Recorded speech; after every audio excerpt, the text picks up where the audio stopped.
Indiana episode. Chris and Matt in Indiana during the rut. You better put on your helmet and buckle your chin straps. This one may get rough. Remember that time I almost killed a boar in Indiana? Me too, because it was just a second ago.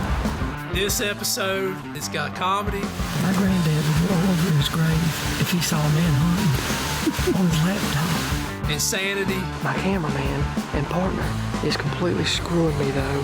He got a new job. He's got to get out of the tree at 9 o'clock for training. You name it. It's got it all. Did I mention that I screwed you? No, I mentioned it a lot. Like every interview I did. Every single episode of Red Rising has a name. The Fish Hook Saga, The Hunt for Boontown 10. If I had to reach over and pick a name from, let's say, a famous movie, this next episode would have to be, without a shadow of a doubt, Dumb and Dumber. Enjoy, it's a class act. Are you Jim Carrey or Jeff Daniels? You ready? Don't push record yet. It's in my teeth. Me and Matt can be in an enclosed 1 acre fence. I likely won't kill anything. That doesn't happen, people. 10 yards to base of the tree. Unbelievable morning.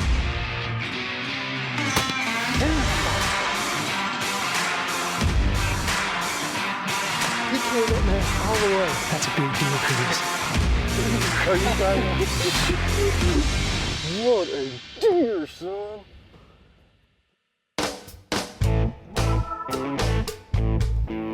This is going to be probably the most crazy episode of the entire season of Red Rising. Here's how the story begins. I was supposed to go to Kansas this year. Wasn't able to. Jason took my spot. Dude, we just smoked. So we ended up getting a lease in Indiana.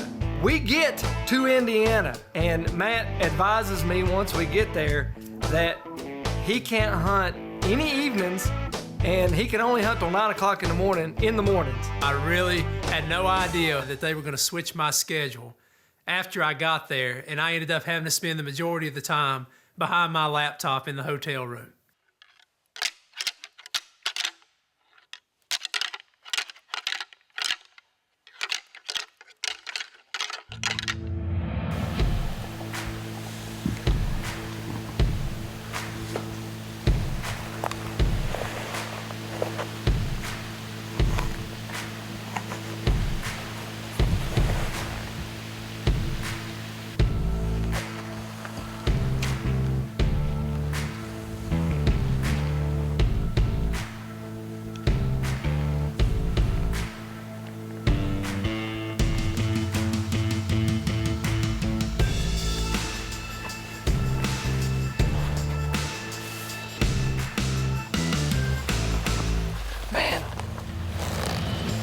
That dude is on a mission. It's the second time he's came by us. I mean, just right by us. He's just begging to get shot. He's a beautiful 3-year-old. I got some great Tacticam footage of him. I wasn't even gonna think about shooting him. He's gonna be a dandy. But he is looking for love in the Hoosier State this morning. Hope he finds it. I always want a brother to score.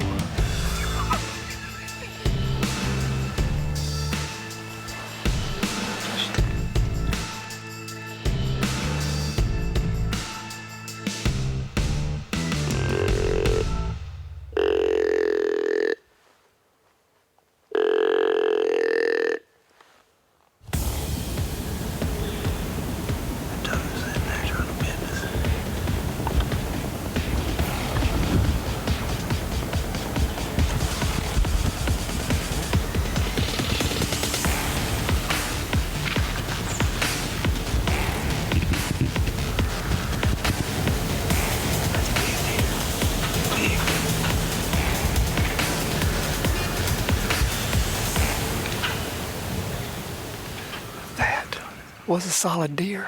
I know he's at least 4. He came in here, I saw a doe running. He was pushing that doe across this ridge. He's probably 60, 70 yards, probably 70. But he was about to go downwind. I grunted to him before he reached that point, and I was gonna tickle those antlers, but for him to get to us around this ravine, he was gonna have to go downwind, so I opted not to call to him too much. Chocolate horned, he's got bladed brow tines. I love chocolate horn racks. I want one so bad. And he was super dark. But anyway, it's morning 1. We've probably seen 7 bucks. You can't ask for more. It's gonna get crappy weather the next few days. It's gonna rain, high winds. But we're gonna give it a shot. But that's the kind of deer that I want. Make sure you subscribe and like the page. On top of that, make sure you click the little notification bell. That way you'll be one of the first ones to know when a new video drops. Hey guys, be sure to check us out on social media and also on our website. You're going to want to follow along for special exclusive behind the scenes, giveaways, and more about the cast. We're in Indiana, day 2, morning 2. We're on this beautiful ridge. It's nice and open. We were sitting on another ridge yesterday morning, and we could see bucks coming up and down this ridge. We saw a big chocolate horn deer. It just so happens that the wind today is perfect for this ridge. So we snuck up in here. Yesterday we got a picture of a giant. He's gonna be close to Boo. And we actually got the picture probably 200, 250 yards away from where we're sitting right now. So they're in that cruising phase. You never know where they could end up. He could pop his big butt right up on this ridge this morning. However, Matt got a new job, my cameraman. And he has to be back at the motel by 10. So we've got to get out of the tree by 9:10, something like that. So we did hunt a couple of mornings before he had to take his online classes and had a couple of good encounters. I passed up a pretty good deer. I tell Matt that night, the more I thought about it, I told Matt, if you can't hunt past 9, I just need to go by myself. You need to stay here, do your classes or whatever, and then I'll just hunt all day. I'm gonna sit all day, I'm gonna hunt every day. Well, it's morning 3 here in Indiana. November 7th, the prime time to be in the woods. I'm up here solo trying to self-film. If anybody knows me, they know I'm terrible at it. But every sit, I've seen a rack buck. I came up here yesterday evening, saw several 2-year-olds. They are up, they're cruising. It's time to be in the woods. I'm gonna call, rattle, whatever I need to do. I just need one of those studs to come by, and I know they're in here. They are definitely in here. I have no clue if I'm gonna be able to get this done. This may be a tacticam hunt. We shall see. I had no idea that the next 2 to 3 days were going to be 2 or 3 of the best days he's ever had in a tree stand.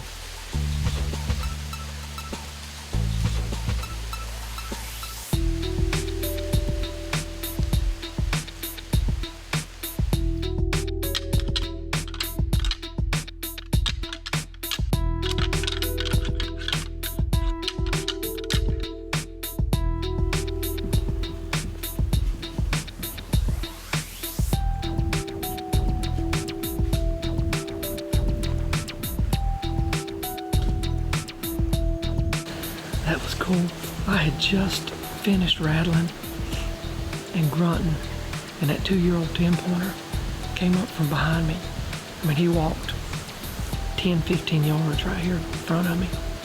I actually could have probably pulled that one off, self-filming, but I just need a big boy to do that. They're on their feet. They're responding to calling, so that's a good sign. I love this farm. I'm seeing all kinds of different deer, all kinds of encounters, and here comes this giant.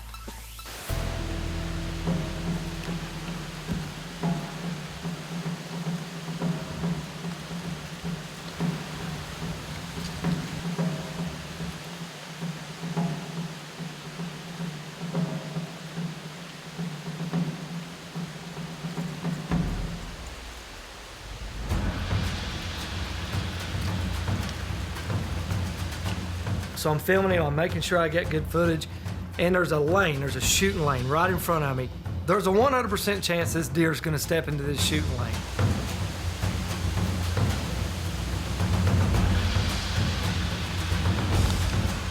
Except he got to the edge of it and decides to turn facing me and rub a tree for about 2 minutes.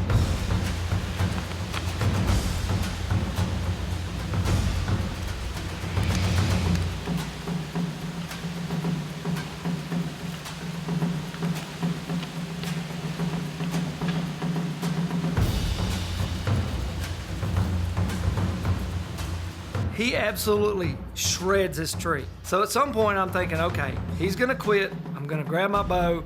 I'm gonna back the camera out. I'm gonna shoot him because he's gonna walk through the shooting lane.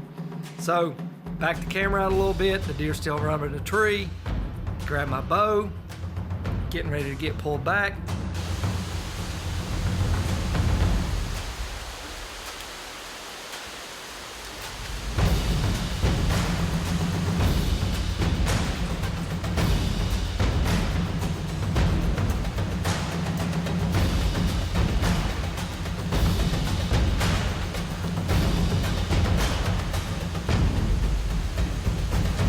And is gone. Absolutely runs off as fast as he can. And I'm sitting there like, what? Well, that's both amazing and heartbreaking at the same time. He turned and saw a doe and took off running after her. It's 11:45, so he came in at 11:30. That just goes to show you,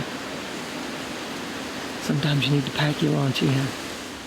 Go ahead, subscribe to our channel, like it. You're gonna get that little notification bell. It's gonna go off, let you know when something new hit. Follow, subscribe. Happy hunting this fall. We love everybody. Thank you again. At this point, Matt's still sitting in the room on his computer all day, all morning, all evening.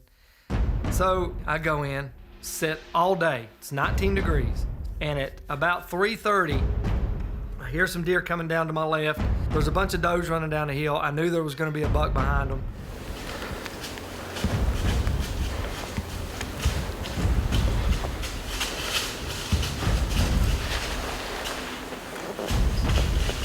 Get the Tacticam on. He's a stacked 6x6. I mean, just stacked. He's got banana looking tines, just real massive. And I was thinking, this is a stud of a deer. I'm gonna shoot this deer.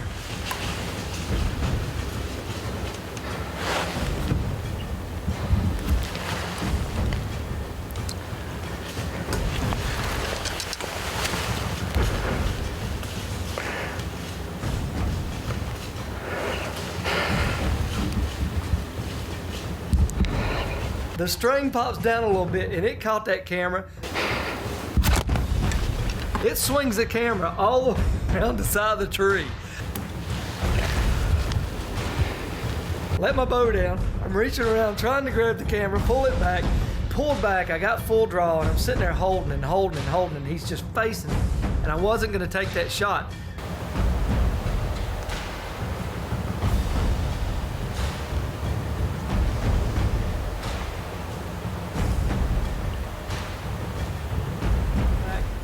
Deer finally steps, take a couple steps, and I shoot.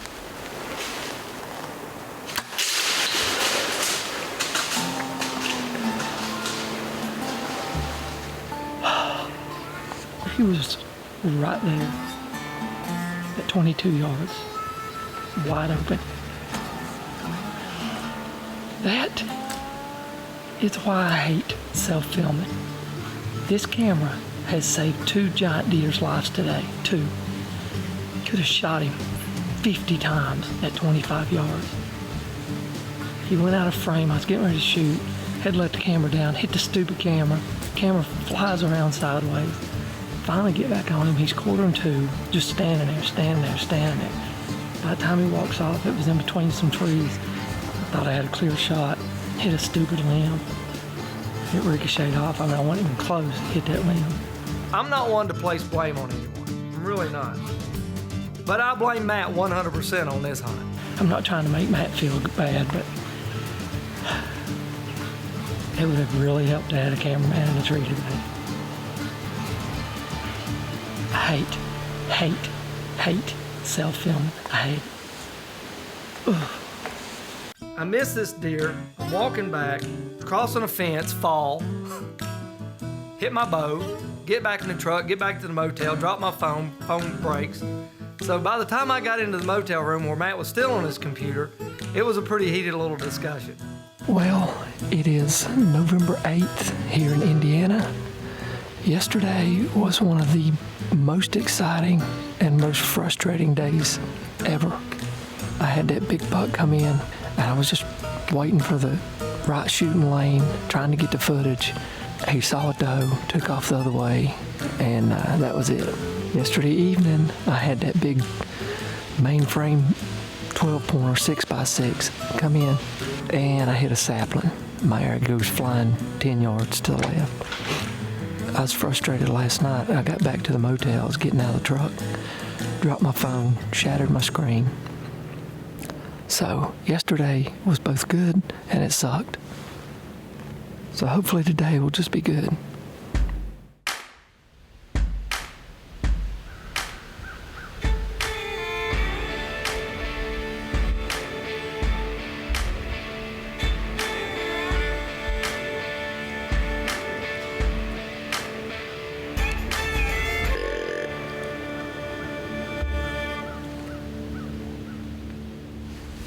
Man, they are cruising like crazy. I had that big heavy 8 come down, push those does around. He was just out of range when he crossed over there. That was just a 2-year-old just now that was cruising through. It's about 8:30, and they are just now getting up, getting around, acting crazy. So the last 2 days have just been amazing. It's just a matter of time, I think, a matter of time. We need you to support us, guys. So go over, hit that subscribe button, hit that like button. And every time we post something, you're going to get that little bell going off, and you're going to know instantly that you can go over and watch it and catch what's going on. Okay, so it's the weekend, and Matt's able to film me. So we go to another set. It's November the 11th. We are in the set that Jason killed his in 2 years ago.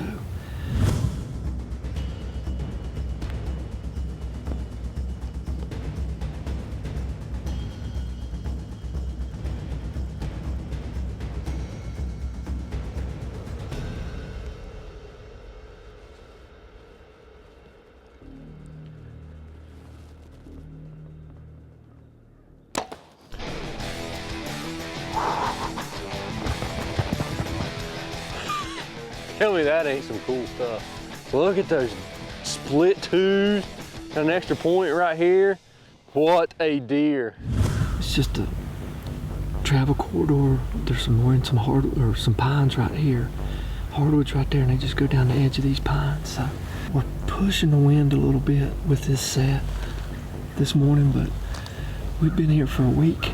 It's time to take some chances. So hopefully one of these big boys will come through. We'll see. The biggest deal on the farm. It's a giant. It's close to a booner, if not a booner. Sure enough, here he comes. Where you at? Where you at? I cannot find him.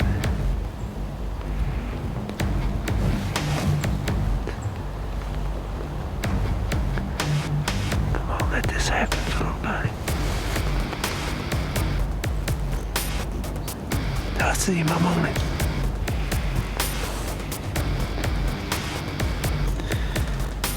He's 70, 75 yards. I thought he was probably going to step out and step closer to us and take this one trail. Where's that doe? I can't see her at all.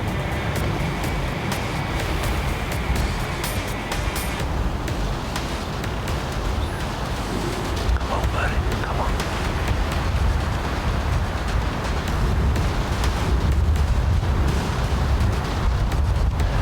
I lost him now. Lost him.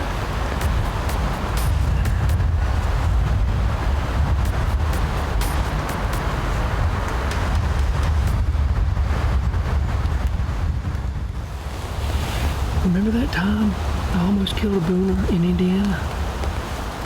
Me too, because it was just a second ago.